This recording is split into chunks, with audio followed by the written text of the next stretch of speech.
Welcome to episode number 13 of MLW. Well, I'm your host, Balin Weiss. Thank you so much for tuning back in here. We are back with another Wednesday series preview. Today, we are bringing you the series preview between the upcoming series of Major League Wiffleball between the Coastal Cobras and Pacific Predators. That video, the series has already been played, but that video comes out this Friday, May 24th or 23rd.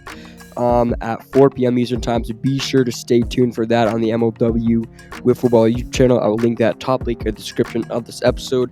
But before we get into the series preview for Cobras Predators, where we do the projected lineup, starting pitching matchups, pre-series standings, check-ins, storylines, what's up for grabs, and my official prediction at the end, we are going to break down and analyze the last series that happened last Friday, which was Diamondbacks versus Wildcats. There's actually a ton to talk about with that series.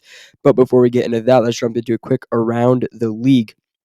There's been one big piece of news since the last time we recorded, and that was the second special series of 2024 has been announced.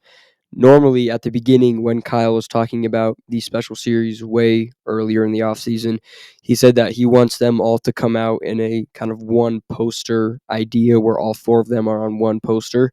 But they're kind of announcing them one by one in the videos. So earlier, a couple weeks ago, maybe 2 or 3 weeks ago, it was announced that the Diamondbacks and Mallards will be playing at Lone Depot Park, which is home of the Miami Marlins. So the first ever MLB park they'll be playing on the field. You understand they played at the Phillies ballpark, but this is actually in the field, like on the field for the Miami Marlins. So that is coming up in, I think they said June 8th is when the Diamondbacks and Mallards will be playing at Lone Depot Park.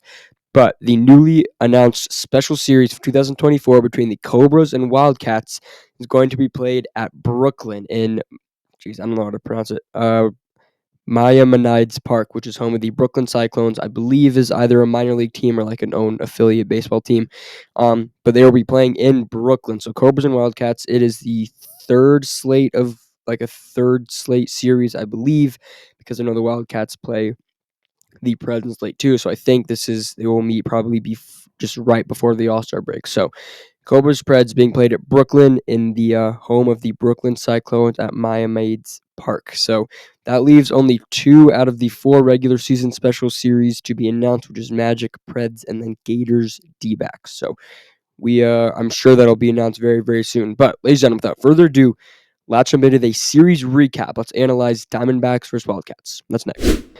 So the downtown Diamondbacks and Western Wildcats met for a 3-game set at the Meadows in last week's series. It was a wild one. A ton of runs were scored after the series before the Diamondbacks Wildcats, which was Mallards and Gators. That one, every single score was 1-0. There was the minimum amount of runs to be scored in a game happened in that series, or total runs to be scored in the series happened in that series, as every single score is 1-0, and we saw 3 total runs to be scored all series long. This one was a little different, as the winning team in all 3 games. Game 1, the winning team scored 10 runs. In Game 2, the winning team also scored 10 runs. And then in Game 3, the winning team scored 8. So if you're unaware, the Diamondbacks won this series 2-1 as we open up in Game 1 here. The Diamondbacks set the season. They make a tone. They set the tone early for the season with a 10-1 victory over the Wildcats. As the losing Wildcats, they have 1 run off 3 hits. The Diamondbacks, 10 runs off only 3 hits. They scored 10 times off 3 hits, which is really surprising. That kind of shows you how much struggles the Wildcats had on the mound this game, especially this entire series, and then even some blunders in the field, even for the Wildcats. But starting off with the Diamondbacks, their starting pitcher was Jimmy Norp in Game 1. He shoved a full game with 1 earned run, 3 hits off 5 strikeouts. So Norp gets a win his first time up. And then at the plate, he helped himself out. He went 2 for 2, 2 home runs to start his season. In Game 1, he recorded 7 RBIs. Game number 1 of the season, which is insane. But then their other hit came from Trey Flood with with a home run. So I think a lot of RBIs came from Norp and Trey Flood, as everybody else on the Diamondbacks sort of got on base for them. Then the Wildcats, their starting pitcher was Jackson Pearson in Game 1, which we'll talk about that was interesting. He recorded 1 out. So his output was 0.1 innings pitch. He walked 5 batters. I'm not sure how many runs he ultimately gave up himself, but he did not finish the first inning of Game 1. So I'll talk about my thoughts on why Pearson was their Game 1 starter of anybody. But Jackson Pearson did not end up seeing the mound after this rough start to his game, and then rough start to the season in general. Then the Wildcats on offense, Nick Saylor went 2 for 3 with the bomb, and then Kyle Schultz had himself a hit for their 3 hits on the game. So Diamondbacks take Game 1 10-1. Game 2, the exact same score. The Diamondbacks win it 10-1. That means they outscore them 20-2 over the first 2 games. In this one, the Diamondbacks had a lot more hits. They had 10 runs off 7 hits. The Wildcats had 1 run off 2 hits and an error. For the D-backs, Trey Flood was their starter in Game 2. He did not pitch the entire game, but he did have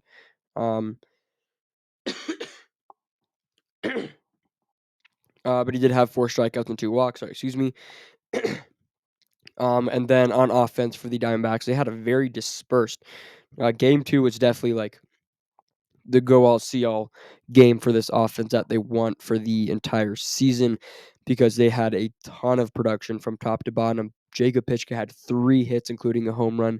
Jonah Heath had a pair of hits. Jimmy Norp had a hit, and that's only 6. I mean, there's one other player that got to knock that game as they push across 10 runs as they get to the Wildcats bullpen early on. As this was Patrick Ballman for the Wildcats. This was his first career start on the mound, the number 1 overall pick in this season. Obviously did not go to plan. He, similar to Jackson Pearson in Game 1, did not finish the first inning. He pitched 0.2 innings with only 2 strikeouts for his 2 outs and 2 walks, but they just got around to him. Then on offense, I mean, Wildcats couldn't help out Ballman that much. Saylor went 1 for 2 with his second home run in 2 games, and then Liam Jackson got a hit as well. And those 2 hits for the Wildcats. So 10-1 the final. Diamondbacks in the driver's seat. I mean, games are not even all the majority of runs that were scored for the D-backs was in the first inning. So really there was not a time where the Wildcats were comfortable whatsoever in these first 2 games. And the Diamondbacks were just able to completely run through them. So D-backs take the first 2, which sets up for a Game 3, a must-win for the Wildcats. Diamondbacks are cruising. Starting pitchers are Patrick Ballman and Trey Flood, and the Wildcats end up winning this one 8-2, so they have a big bounce back offensively. They score 8 runs off 3 hits. The Diamondbacks 2 runs off 3 hits. Then for the Cats, Ballman, he makes his back-to-back start. I think it was a good call in hindsight by manager Kyle Schultz to give Patrick Ballman the start, even though he had a really rough outing. But Ballman bounced back. He pitched a full game in Game 3, got the win on the mound. He only gave up 3 hits off 2 earned runs, struck out 6, and only walked 1. So good night for him at the rubber. And then Saylor, 2 for 3 with a home run. That is his 3rd consecutive game with a home run, as with that bomb officially gives him the lead for the league in home runs is Nick Saylor. I'll talk about how important that is for the Wildcats and even his career in general. And then Jackson Pearson got something good out of this series as he had a home run also in Game 3 to help out the Wildcats win. So they were pretty much in the driver's seat at all in Game 3. Then if we look at D-back stats, Game 3, Trey Flood, he was a starting pitcher. He only threw 1.2 innings. He didn't throw the full game. He had 3 strikeouts on 4 walks. Then offensively, Casey Bennett had himself a home run as he went 1 for 3. And then Jacob Pitchka and Jonah Heath collected those 2 other hits for the Diamondbacks. So Game 3 final, Wildcats win it 8-2. They avoid the sweep. The Diamondbacks overall take it 2-1 as let's go into analyzing the winning team's efforts. So this was a very surprising, nearly dominant, almost sweep, but a very dominant series win top to bottom. I thought they had a ton of quality at-bats from every single hitter in the lineup. We didn't see a huge sample size from Carter Richard, but everybody else that actually had a role, I guess I'm not really counting Casey Bennett and Carter Richard just because they didn't like start every game on the offense. I don't know if Jacob Pushkin and Trey Flood did, but kind of the big four of Jimmy Norp, Jonah Heath, Trey Flood, and Jacob Pishka really showed up. And I was actually really surprised to see Trey Flood um, get that much production at the plate. So a ton of quality at bats from them. They had 4 different players in this series hit a home run, as Norp had 2, and then Pishka, Flood, and Casey Bennett all had one himself. Jonah Heath had 3 hits as well. I'm totally forgetting about Jonah Heath. Put him in that lineup. I mean, after this series, I definitely think that the Diamondbacks, this offense, obviously we don't have a super big sample size for them, but they're up there for best offense in the league. I think when you ask me that question, my mind goes to the Mallards of their big 3. But after, I mean, this series we saw from the Mallards, if I kind of go into like a full power, I might do a full power rankings episode after Slate 1 where I do like a ton of different things. I do like, I'll power rank the teams, and I'll do like offenses and bullpens and just hitters and pitchers. Uh, I think honestly, probably for team offense, the Diamondbacks might be number 1. They scored 22 runs in this series of 3 games, which is insane. So, Diamondbacks very, very good offensively. I mean, we talk about them and how like, oh, this team's not going to be the same without Jonah Heath. Well, I think we can say they'll be all right. This team has still a ton of really, really good players, and even at the rubber, they definitely performed. I was very, very sure they'd sweep until that game 3. Of course, the Wildcats ended up getting to Trey Flood, but I think that's a good thing for the Diamondbacks to see what went wrong in that game 3, because now they know it's necessary to have that third arm, like a consistent kind of relief pitcher. And Jacob Pishka was that guy for them. He gave up 2 earned runs, but at that point the score was already like 6-0. So really 2 more in the scope of things didn't add a ton except for just personal stats. But I mean, I don't hate Jacob Pishka getting that relief. Nobody's seen him in the league yet, so it'll be new for a ton of people to face him. But then, I mean, really, if you even like look back to the Wildcats, I mean, for the Diamondbacks, they have a lot of pitchers that can go on the mound. They have Jonah Heath, who was a big part in their World Series. Of course, Jimmy Norb, Trey Flood. I don't know about Casey Bennett if they can work on Carter Richard, but now Jacob Pishka, this team, makes their bullpen pretty scary. But overall, loved what I saw. Shima being gone didn't put a huge wrinkle on this team. I think they need to focus on closing out series, and they will be all good. So next up, let's break down this Western Wildcats series. Okay, sorry. I had to go kind of fast to close out that segment because my timer was running out. But really quick, the Diamondbacks, their next series is against the Midwest Mallards, and that is the first special series of the season that we played at Lone Depot Park in Miami. And if history repeats itself, these past 2 years in this growing rivalry between the Diamondbacks and Ducks, the Mallards dominate in the regular season when the Diamondbacks get them in the postseason. So I believe the past 2 times they've met in the postseason, in 2023 and 2022, the Mallards have swept them, if I'm not mistaken. So hopefully history doesn't repeat itself in sake of the Diamondbacks. Just looking up forward to that series, that's going to be awesome. I'm definitely leading towards the Diamondbacks just because of what we've seen, but that's might be the 2 best teams. God, the more I think that, I genuinely think we'll see what we get from the Cobras and Predators. I think the National League has the 3 best teams in the league. They have uh the Eagles, who are 3-0 and could be number 1. They have the Mallards, who are, slow start, they'll be fine, and the Diamondbacks, who just scored 22 runs in the series. So, man, and that's why I feel so bad for the Gators. Anyways, the Diamondbacks play the Mallards their next series. Of course, we'll have a series preview episode for that the Wednesday before that comes out on Fridays. We'll have a lot to talk about for that one. That'll be really fun. But all right, let's talk about the Wildcats. So we're not going to sugarcoat it. This was a very shaky start. The rookies just straight up did not live up to the hype. And it honestly really felt like the Cats just had terrible luck all series, until it like ultimately caught up to them in the 3rd game, and that's when they all used it in their 8-2 win. So very big win in game 3, like I just mentioned. I think even not like record of stats wise, it's a big one for morale, because I feel like opening week, like Slate 1 is the worst time to get swept just because you're so excited for like the new season.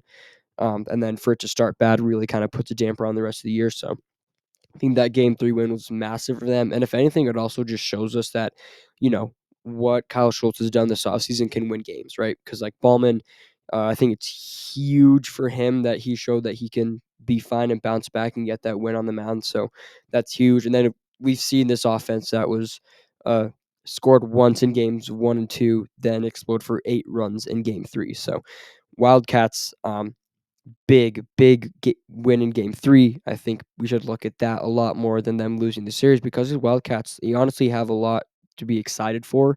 It's just the Diamondbacks are going to be the Diamondbacks and Jimmy Norp's going to be Jimmy Norp. So um, on this offense, I'm so happy to say these 2 words, Nick Saylor. He is back, baby.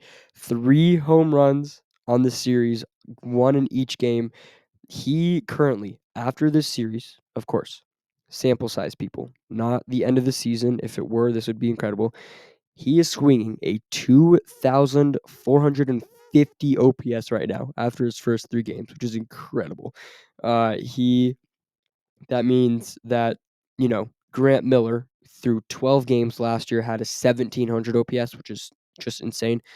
Nick Saylor has a 2,450 right now, which I don't know how that stacks up with the rest of the league. But I know Nick Saylor leads the league in home runs at this point.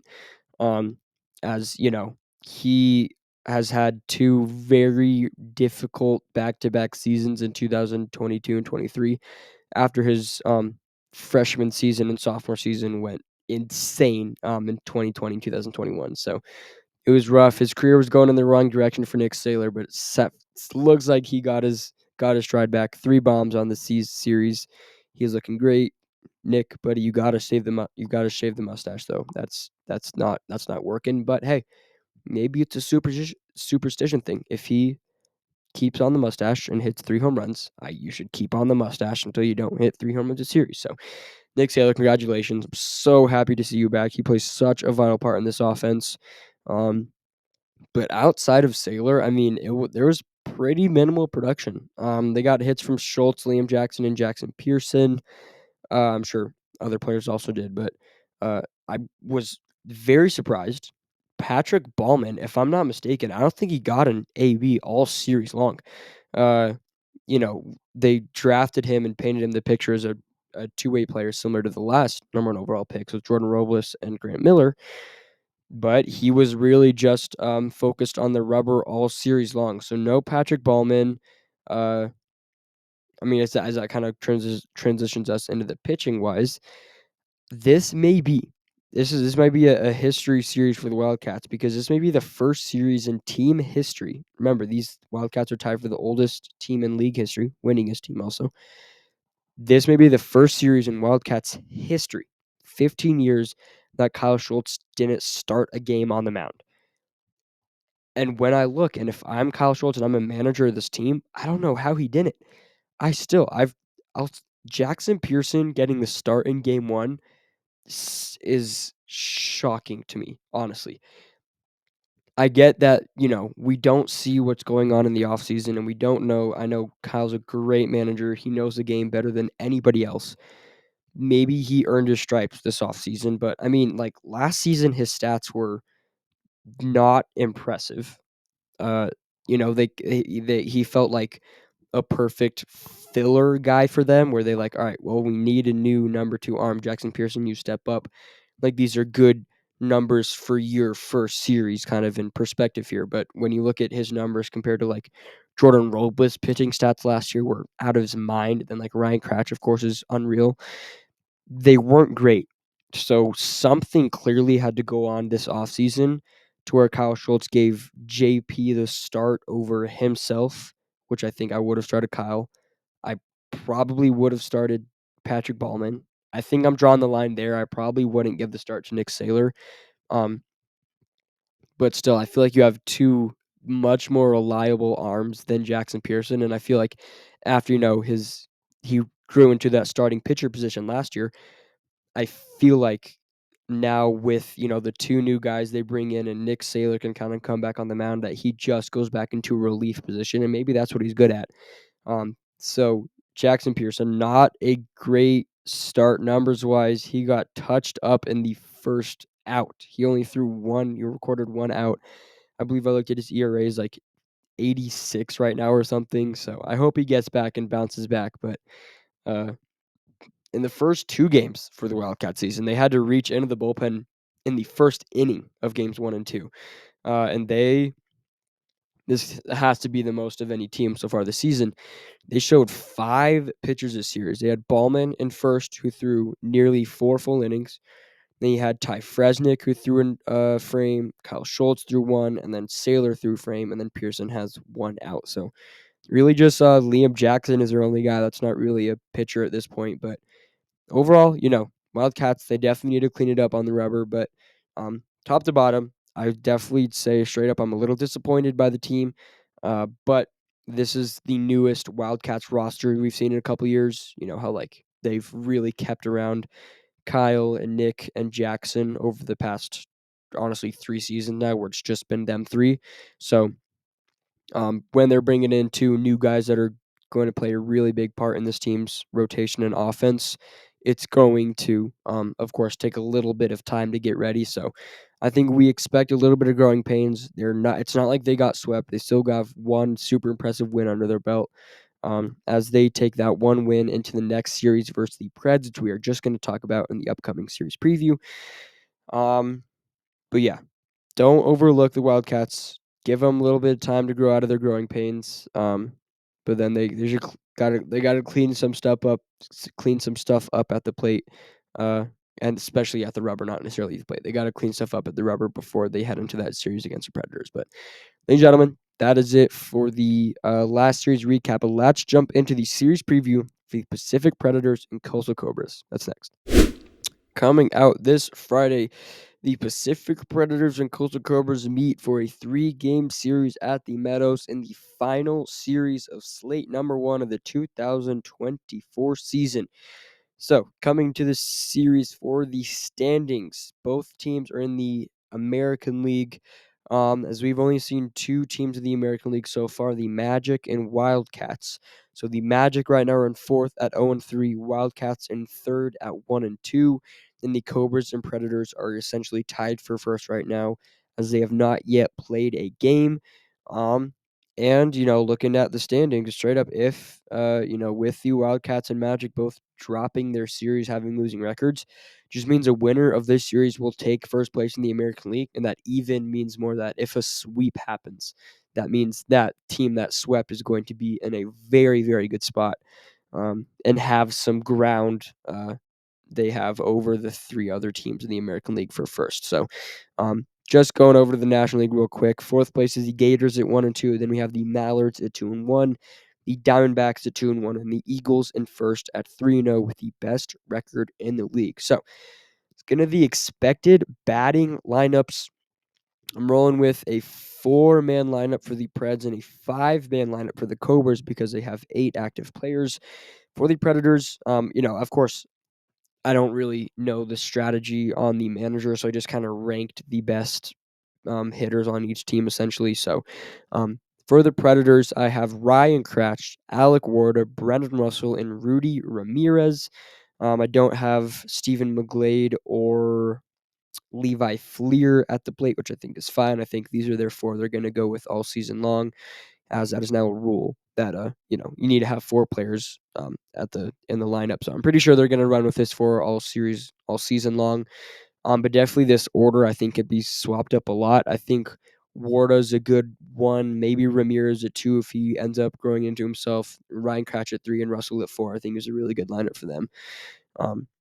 But for the Cobras, now this one's interesting. I have a 5-man batting lineup right here, which consists of Drew Davis at leadoff, then Sean Flynn, who is kind of a co-manager, the newly added Caden Irwin. Then we have also a newly added kind of Andy Durand, also newly added Brendan Zerlak. So I have Irwin at the 3, Zerlak at the 5, Durand at the 4, and then kind of Drew Davis and Sean Flynn. They're a 1-2 punch of offense. They're over on defense. Our expected pitching matchups in the series opener of game number 1 of the season for these 2 teams. it'd be dumb to not go with Ryan Kratch for the Preds. And then also, I mean, I don't see why Drew Davis wouldn't start Brennan Baranowski in game 1 here. I know he had a really rough season last year, but I think that's goes with everybody for the Cobras last year.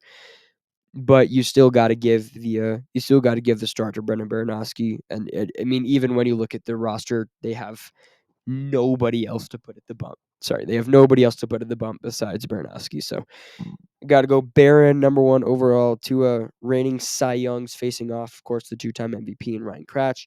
Then game 2 is where things get interesting.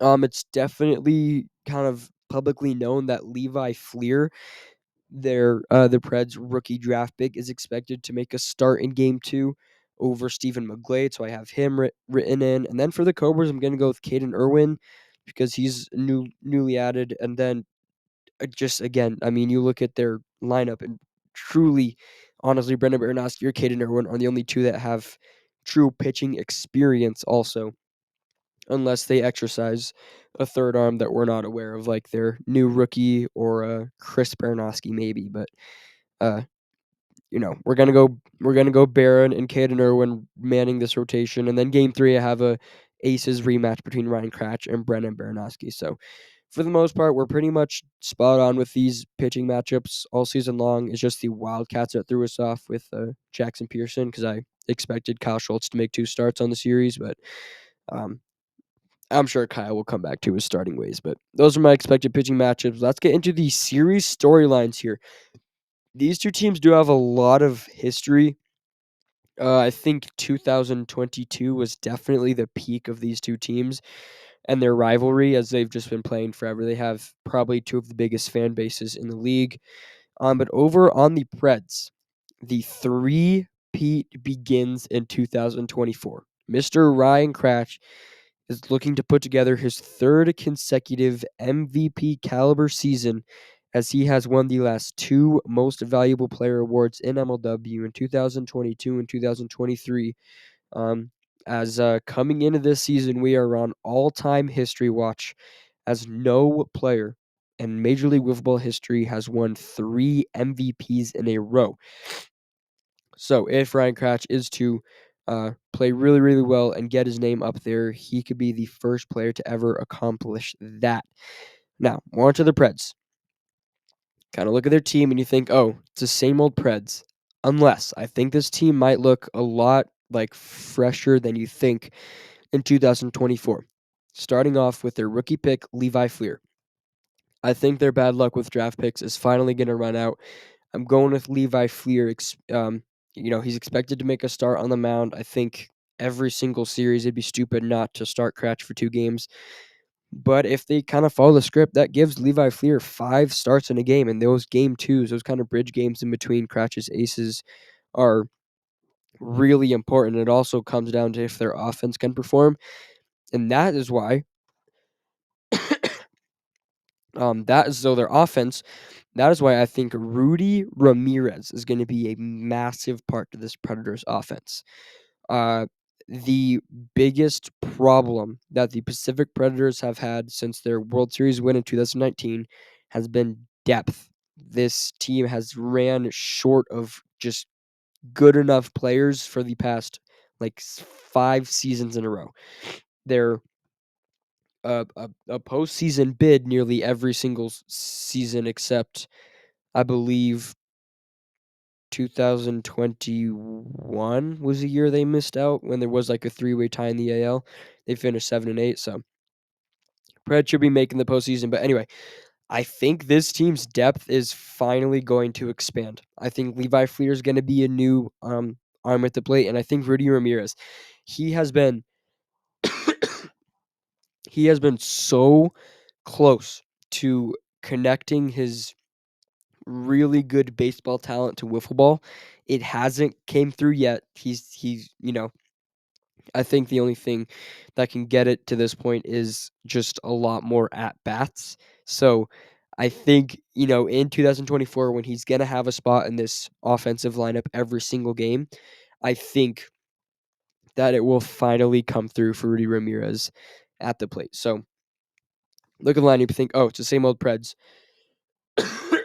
Excuse me. But sorry, I'm a little sick. But it's not really the same old Preds.